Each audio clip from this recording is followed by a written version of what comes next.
Hello, Leia post show here at BC Wrestle Pod. For those of you who did not understand Spanish, I said good evening and welcome to, yes, that is what we're calling our AAA post show here.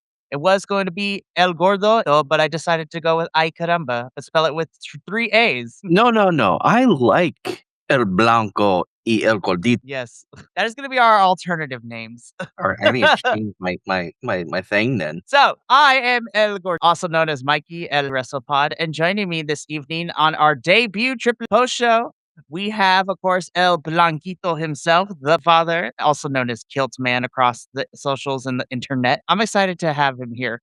And we are finally here. We've been talking about it for the last couple of weeks, but to welcome to the official post show here at BC WrestlePod. We are now going to be talking about some AAA stuff, which is going to be lots and lots of fun. And dare I say, man, what a first show to start talking about it because we are here tonight to talk about the run. So we're here to talk about week 1 and week 2. Now that both weeks have decided to air in its completion, we're going to talk about all the stuff that we got. And yeah, man, this is going to be fun. Before we get into all the action though, really quickly to talk about everything else, really quickly for our intro. Y'all, you already know where you can find us when we go streaming live. We're pretty much live every single week all over your favorite streaming platforms. You may pick between those to look at. You could also check out our social medias at BC WrestlePod for report cards and other fun stuff over there. We got some merch, bcwrestlepodshop.fourthwall.com. And last but certainly not least, we have a coffee that helps us pay that if you feel obligated and feel inclined to donate to help us help pay for all the stuff that we're going to be doing this summer, please feel free to do so. That will be happening in the chat ever so often, but it is okay. We love you, even if you can't, and you being here is enough. Alrighty. So let's just get into it because we got lots of things to talk about. And yeah, let's get this show under the way. So we're going to start off with week 1 of Noche de los Grandes, which saw 4 matches. And we're going to talk about this first one here, which is for the AAA Cruiserweight Championship. So, of course, this saw the champion going into the match, Laredo Kid, defending the title against the challenger in Phoenix. Now, this match was particularly made because on a previous episode of AAA, we had Rey Fenix go up against Laredo Kid for the championship. And due to some shenanigans and some dick punch cities, Laredo Kid was able to retain the championship. And newly named Triple GM Rey Mysterio didn't like that. And so he made the match official that at Noche de los Grandes, we would get a rematch where Rey Fenix would get another shot at Laredo Kid's AAA Cruiserweight Championship match. Now, I really like this match. I thought this was a really smart way to open up the show because you have your cruiserweights going at it. Laredo Kid has held this title for 400 and some odd days, which is a really long time. Rey Fenix, of course, the brother of Penta, was and has tied deep roots in Mexico in general, but also in AAA as well. So the crowd is immediately behind him. This was a lot of fun. I thought this was really cool, high flying action. And again, we saw the dick kicks and the dick punches, but it would not be the same result because Rey Fenix would ultimately use the exposed turnbuckle that Laredo Kid was trying to use beforehand to get him and allow him to pick up the championship win. So some really fun stuff. Kilt, how did you feel about the AAA Cruiserweight Championship match? Oh, I loved every moment of this. This was a great match. I absolutely it was such a great minute. And one thing I kind of wish I'm trying to fix my burrito because my feet are cold while I'm trying to troubleshoot issues with a Bluetooth setting. This was a great match, and I kind of wish they would bring the cruiserweight back over to the main roster as well because I think it would be it. Yeah, it's okay. It's another belt, but think about it, how stagnant they are right now. They have so much that they're doing, and really, it's kind of like mostly fluff because for some reason, Triple H decides that he wants to do the slowest of slow burns and not get to the fucking point. And also, they have a lot of people on their roster that would be great for this style, this specific weight class, and everything would be just. I would enjoy the shit out of it personally. Mikey, you're muted. Sorry. 100% agree with you. There is a lot of cruiserweights if you really wanna go by weight class in main roster and even in NXT to a certain extent. It seems what AAA is going to be doing is that they will probably bring some of the WE stars over ever so often to compete in AAA. I mean, we've seen some of the NXT folks come on down here, and when we get to night 2 of Noche de los Grandes, of course, we had an NXT champion and a main roster star team up with one of the AAA girls down there, and I can't believe I'm saying this. I had this conversation with Nick as well as Matt and Sean, so shout out to the R3 friendos. Love them dearly, and I'm excited to do stuff with them over the summer.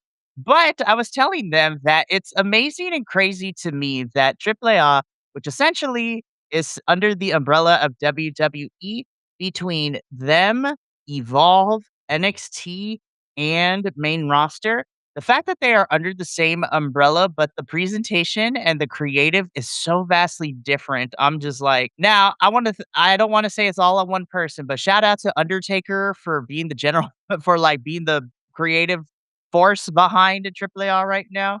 So I love it. he's doing wonders right now. I'm surprised at that. Whenever anyone from that is not from this area of wrestling starts to take over, you get concerned because he's the biggest concern. Obviously, is he going to bring like the WWE? Is he going to be forced the WWE style of not only storytelling but also wrestling here? And Mhm. so far, it looks like he just is just basically let him do whatever for the within obviously within bounds. He's not slow burning a lot. He's not causing too much issue. And then them making Rey Mysterio the GM, which makes the literally the most sense they could do outside of putting Ray at "Hi, mama." Yeah. So anyway, my brain farted. Give me 2 seconds. But yeah, instead of putting Ray in charge of creative and everything like GM was with Trip, this actually makes as well sense. And I'm glad that Mark Calloway, who's the real name of Triple H, he's doing really really good. Shout out Undertaker, No, seriously. why did I say Triple H? That's Paul Levesque. Yes. Mark Calloway is Undertaker, and That's I'm loving everything he's doing. I love he did a good job, and this match was a really fun opener. Rey Fenix is your new AAA Cruiserweight champion, and now him and Penta are both champions in the WWE, so I love that for both of them. Hopefully, we'll see them as tag team champions together in the near future. But moving on from this opener, we get into our second match, which was for the AAA Latin American Championship. This, of course, is our champion, El Hijo de Dr. Wagner Jr., taking on Hijo del. I have to be honest, I like these two. I don't feel that their chemistry really got together throughout this match. And also, it was kind of weird to see some run ins from certain people, but it didn't really affect the match too much. Like we saw Mini Vikingo come and drop kick his actual brother. Yes, Mini Vikingo and Hijo del Vikingo are actually siblings in real life. They are actually brothers. So I thought that because Hijo de Vikingo was put Mini Vikingo out of commission for a couple of weeks, and I thought that would affect the match, but it didn't. Also, Omos was here and he caused a bit of distraction. We had Galeno try to come in to help out his brother, Dr. Wagner Jr. I feel like there was just too many things and it didn't really coalesce into a cohesive piece from beginning to end. There were parts of this match I did enjoy, but I felt like because of too many run-ins and like I felt like sequences weren't as clean as I hoped that they would be. This match was just all right. The end result is Del Vikingo is your new AAA Latin American champion, which should make some interesting programming moving forward. But yeah, I thought this match was all right. It wasn't bad. It was just, but I felt like it never got into second or third gear for me personally. What did you think? I have to agree. Actually, I didn't realize that. I thought they were like either related, like the cousins or like nephew or child or whatever. I didn't realize they were siblings. But with that said, I did like the run in with Mini Vikingo. I thought that was pretty cool. God, I want to talk about him a little bit more, but we'll wait until night two. This was, yeah, as you said, it was really slow paced. I'm not 100% like, I didn't really like it. I wasn't completely sure on the storytelling. It felt off, and it felt like this was kind of like a forced conclusion. Like you had so many run-ins and so many, distractions, and then it's like, oh well, he still lost. Like that don't make no. It just to me, I wasn't fully not invested. It just felt confusing a little bit, just a little off. Again, not everything was bad. There were some spots I liked, but I feel like we never really got out of first gear. And then it just felt like a really short match with everything that happened. But Vikingo as Latin American champion should be interesting moving forward to see how that goes, especially his attitude that he has about, families and dynasties and wrestling and stuff like that. So it should be really fun stuff. But I'm very interested to see how that goes. But yeah, and you're absolutely right. We're going to talk more about Mini Vikingo a little bit later in the show because right now we move on to our third match of week one, which was for the Trip Tag Team Championships. This, of course, is Pagano and Psycho Clown defending the titles against the War Raiders. And again, leading into this match, man, Pagano and Psycho Clown were not on the same page. Ever since their feud with the Wyatt Six a couple months ago, these two have not been able to get on the same page and have been miscommunicating. And even going into this match, they're just like, "Can I trust you? Can we do this? Can we like all that?" And unfortunately, man, the War Raiders took advantage of that because miscommunication was still a thing between Pagano and Psycho Clown. And to the point where Pagano gets hit accidentally by Psycho Clown, which then allows the War Raiders to capitalize, and essentially they become the new AAA Tag Team Champions. It's crazy. Now, I do want to put this out there. I saw a lot of people talk about how is it that the War Raiders are to be tag team champs in Mexico? They're like, what is going on? And I would tend to agree with you if you were unaware of their career prior to them coming to WWE, because I want to remind folks of their career. Eric and Ivar have been a tag team for almost 20 plus years. Before coming to NXT and then to the main roster in WWE, these two have wrestled around the world prior to that. They fought in Ring of Honor. They've been to Progress in the UK. They had a small stint in New Japan. Like they have wrestled around the world before coming to NXT Black and Gold and then to main roster. So I need folks to not forget that history between them. So I'm here for War Raiders becoming champions in Mexico because they have been wrestling around the world for 20 plus years and they will be fine, honestly. So I need One people to other calm down. one other note about these guys. If I'm remembering correctly, they have won every single tag title in every single I wanna say division, but it's every single company they've been a part of. If I'm remembering correctly, because I know they won main roster for WWE. I believe they had it for NXT, I'm not 100% sure. I They were knew they had progress. what's up? They were tag champs in Progress and tag champs in New Japan too. Yeah, that was my next step, was New Japan and then Progress. These people, these 2 guys of amazingness have been tag champs in every single company they have wrestled for, to my knowledge. Now, granted, I could be wrong, and that's fine. I like being wrong because then I get to learn. But these guys are amazing. They are they're muscular, they're physical. You'd think that their style of wrestling that might not mesh well with lucha, but it did, and it worked really, really good. And this match, I enjoyed the crap out of. This was for night one. This was definitely tied for second because match one and match three are like right there. There were things that were better than in one than the other, and then there's things in the other that were better than the one, and so it's like they're like right there. Obviously, I don't have to say which is the best match because we know which the match of the year. Period. Don't care what. Oh, you mean this next one we're gonna talk about, but really quickly, afterwards, Pagano and Psycho Clown are fighting. Pagano leaves. Psycho Clown gets beat up in the ring by the War Raiders. Pagano thinks about it, and then he just leaves. So we're gonna continue this dysfunction. But I'm just gonna leave this graphic up here because, again, this is where that earlier statement I made that with the AAA underneath the same umbrella as all the other like main roster NXT Evolve and all that, how is it that the creative is so different where for WWE standards, because this was the best feud and the best match for WWE across any of their shows so far this year. My God, what a match. This is Mascara, Mass versus Mass. This is the Americanos fighting each other. So this is El Americano taking on Grande Americano. Everybody else has already talked to death about this over the last couple of weeks, but I'm gonna say my piece. This is the why can't we get this on every other WWE show, specifically main roster? Like, what the flip?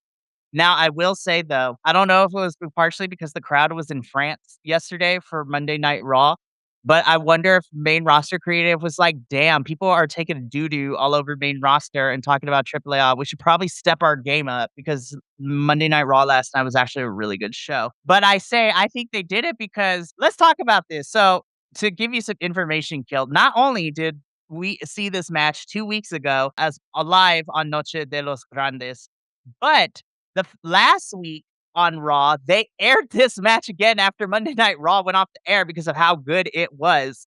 And I'm just sitting here and I'm just like, why can't we get this level of storytelling and matches on flipping main roster? God. But enough of my grievances because this match ruled. We had blood, we had everything.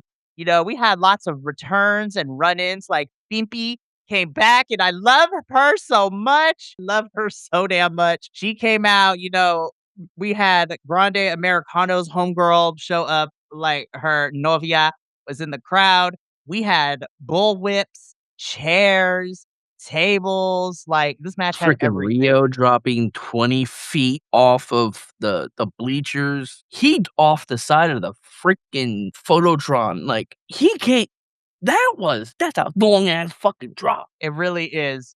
And I have to say, shout out to the Monterrey, Mexico crowd, man, because they made this match even better. Like Oh, their yeah. energy the whole way through. This did not feel like an hour match. Like I was invested from beginning to end. And my God, this match ruled and definitely in my top 10 at least for this year. Definitely going on my matches of the year. Oh, this is my match of the year. In story, in argument, you could find any which way to say otherwise. No, this is the match of the year. You had so many good moves. You had so many good spots. You had a lot of storytelling prior to the match. You had a lot of storytelling during the match. You had a lot of storytelling after the match. This match will shape the rest of the year. And it literally, I can't talk enough about this, how great this is. This was so good. Chad Gable did an amazing job in his part. From what I understand, who was it? Pete Dunne produced the match. Yep, he did. And I was like, oh my God, yes. If that's the level of matches that Pete Dunne is producing, I need him to do more. Fucking give me more Pete Dunne matches. Like, This holy crap.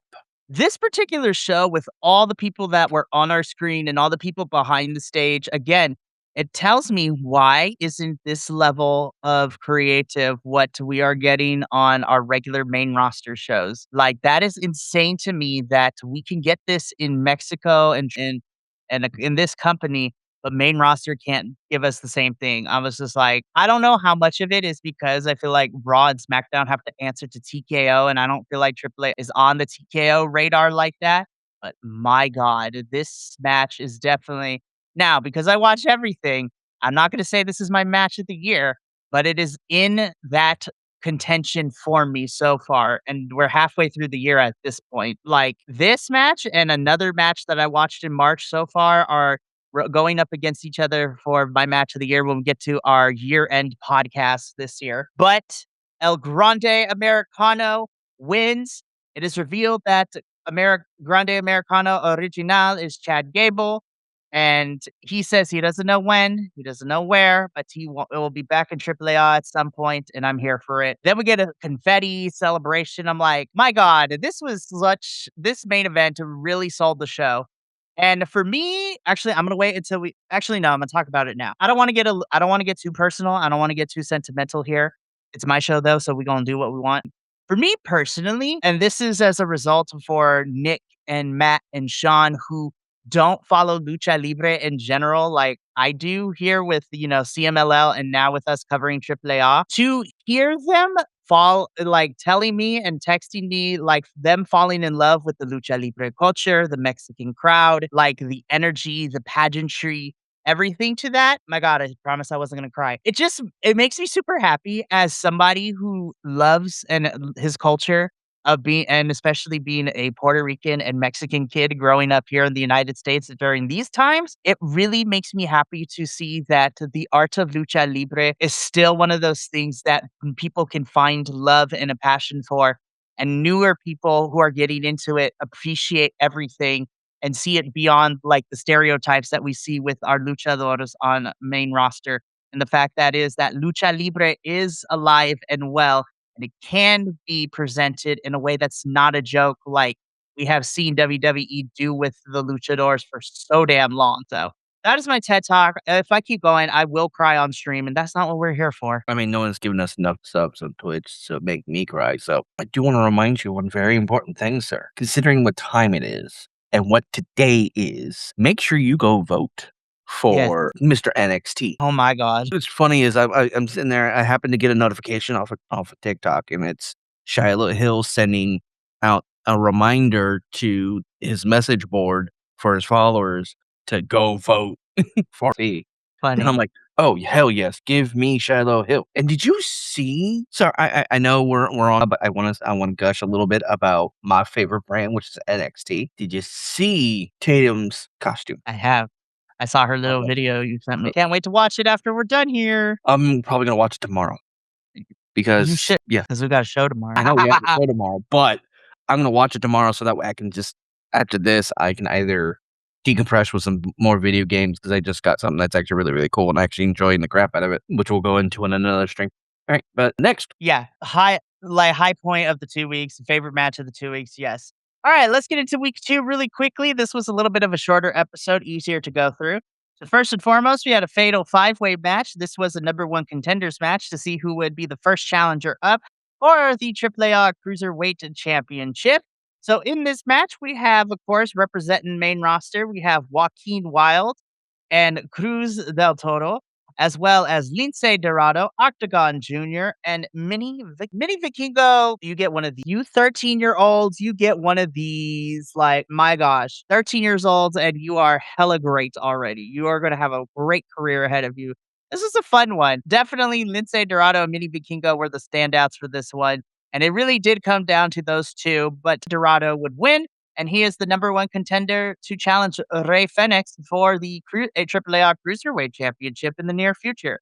This is a fun fatal five-way. yeah, this from what I could see, because I mentioned this off stream, but when I try to watch it back today to make sure that I caught everything, every 5 minutes, if not 3 minutes, YouTube kept going, "Ad, ad, ad, ad." Literally in the middle of someone coming out.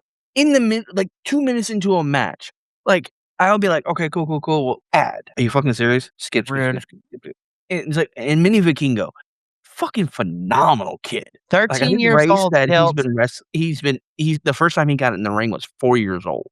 Yep. I'm like, this kid, dude, adult, whatever the fuck he is, holy shit. He is 13 years old, Kilt. And like, people don't believe me when I tell them this, but like, and luchadoras in Mexico, like, when I tell them that they think I'm joking, no, these kids start out as soon as they're able to walk and have somewhat of hand eye coordination and are able to coordinate their bodies. A lot of these wrestlers start training like when they turn 6 and 7 and 8 years old. Like, they start young. Yeah.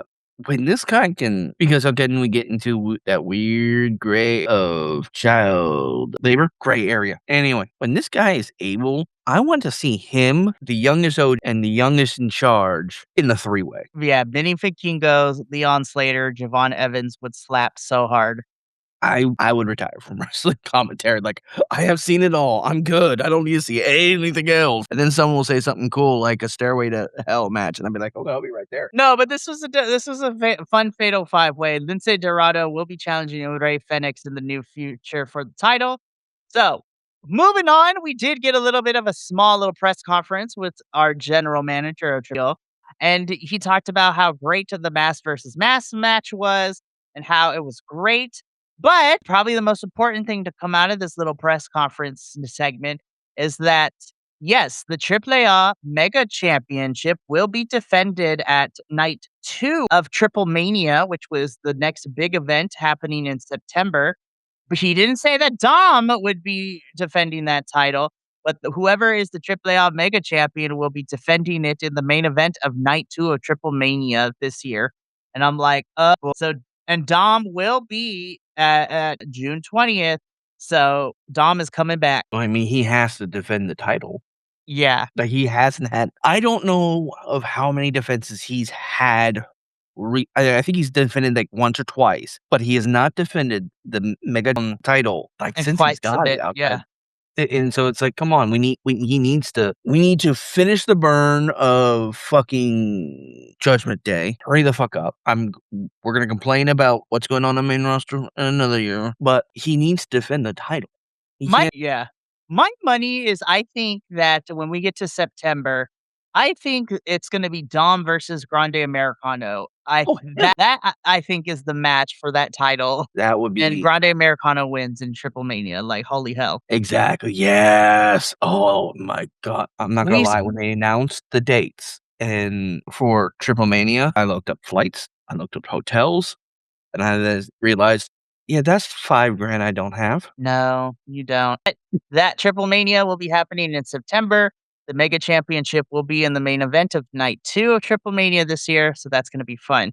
Alrighty, last match in main eventing week 2, we have a Relevos Australianos match, which is a type of trios and slash tag team match in Lucha Libre, in which tags aren't necessarily the most important thing, and like you can have everybody in the ring at the same time. But we have Lena teaming up with NXT Women's Champion and one half of the AAA Mixed Tag Team Champions, Lola Vice, and of course, everybody's favorite, Bailey, as well. Those three are taking on Los, which of course includes our Reina's champion, La Flammer. Love Flammer. She's fantastic. This was a fun main event that utilized each individual person's strength, but it was really fun to see like the double teams and the triple team maneuvers and submissions and things like that. This was really good. And of course, as I kind of figured it was going to go, Lena, Lola Vice, and Bailey pick up the win here with La Catalina Flammer, which we already know is going to lead to Lena challenging for the title down the line, which I'm excited for. This was a fun main event, and I love that all 6 of these women got to shine. So, no notes. I had fun with this one. No notes. Bailey, what the fuck? When'd you learn Spanish? She knows Spanish and Japanese. Homegirl is talented, and I just need main roster to do more with her because Tony Khan is calling. Oh, I'm just saying. But what a main event for week 2. This was fun.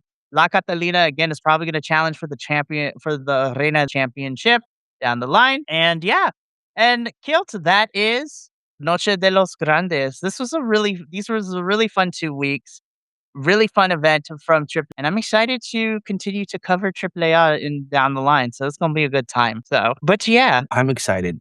We're gonna have so much fun with everything that's going on now, and I cannot wait for us to be able to see more. I'm here for it all. But that is going to be it for that here. So before we get up on out of here, just to let you know that we have a stacked week ahead of us. Tomorrow night, we are back to our regular double feature schedule. Of course, we have NXT at 5:30 p.m. Pacific, 8:30 p.m. Eastern. And then at 8 p.m. Pacific, 11 p.m. Eastern is our CMLL post show. Then on Thursday, another double header.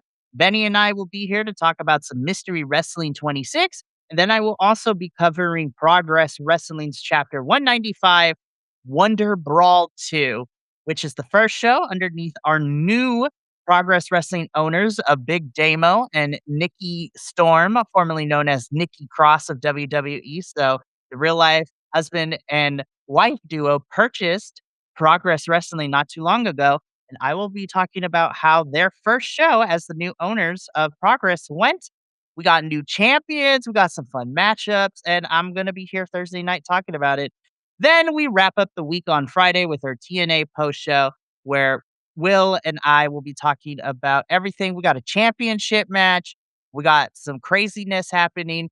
all in the fun world of professional wrestling entertainment. Me and Kilt got to get up on out of here, but thank you so much for tuning into Ay Caramba. We will be back with our NXT Losos and Los Lobos shows tomorrow. But from all of us here at BC Wrestle Pod to you at home, remember, take care of yourself, love one another, stay iconic, and more importantly than anything, you always deserve to finish your story. We'll catch you tomorrow for our double header. But until then, and until next time, peace. Thank you so much for tuning in to another Vibe Tribe production. What's gonna happen next time? Well, you're gonna have to tune in to find out. But until then, remember, take care of yourself, love one another, and as always, make sure that you keep the good times rolling. Thank you for being here, and we'll see you next time.